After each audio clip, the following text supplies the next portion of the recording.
ہم اہل جنوں ہیں، ہم سے غلامی کی امید نہ رکھ، ہم مر جاتے ہیں پر کسی ظالم کی بیعت نہیں کرتے۔ یہی وہ نعرہ ہے ہر کشمیری کا جو 70 سال سے اوپر ہو گیا ہے۔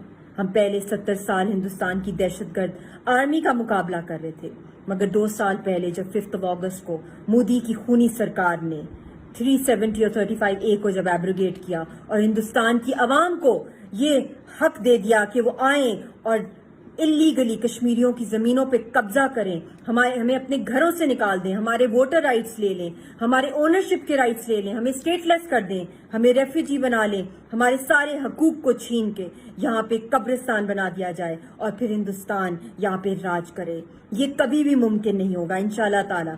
اور میں آپ سب سے اپیل کرتی ہوں کہ دنیا کو آپ یہ پیغام پہنچائیں، پاکستان کی عوام جو ہے، جو کشمیری ڈائسپورا ہے، کہ جو گھنونا ایکٹ ہندوستان نے کیا ہے، جو وائلیٹ کیا ہے UN کی قراردادوں کو، انٹرنیشنل لا کو، ہیومینیٹیرین لا کو، ان کے خلاف سینکشنز لگنی چاہیے، اکنامک اور defence sanctions. India should be blacklisted لسٹڈ جو گھنونے کرائمز، جینوسائیڈ کے اور ایتھنک کلینزنگ یہ کر رہا ہے۔ یہ اللیگل ہے ایک ڈسپیوٹڈ ٹیریٹری میں، جہاں پہ ابھی تک کشمیریوں نے اپنے حق خود ارادیت استعمال نہیں کیا، ان کو پلیبسٹ کا موقع نہیں ملا۔